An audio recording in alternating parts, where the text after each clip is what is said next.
முதல்ல நீங்கள் வெங்காயமும் பெப்பரும் போட்டு எண்ணெயில் நல்லா வதக்கணும். அப்போ தான் கொஞ்சம் நல்லா பொன்னிறமாக வந்தால் நல்லா வதங்கிடும். அதுக்கப்புறம் வதங்கின பிறகு தக்காளி அரைச்சி ஊற்றிடுங்க. நாங்கள் இஞ்சி பூண்டு சேர்த்தலை, தக்காளி நைஸாக அரைச்சி ஊற்றி மிக்ஸ் பண்ணிக்கலாம். அதுக்கப்புறம் வந்து நல்லா கொஞ்சம் லேசாக கொதி வரும்போது லேசாக கருவேப்பிலை போட்டுட்டு மஞ்சள், குழம்பு மிளகாய் தூள் ரெண்டையும் போட்டு மிக்ஸ் பண்ணிடுங்க.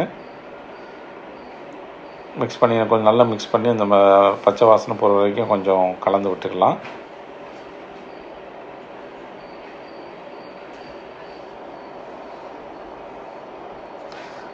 அதெல்லாம் மிக்ஸ் பண்ண பிறகு இப்போ கொஞ்சம் மிளகாத்தூள் போட்டு மிக்ஸ் பண்ணிக்கலாம்.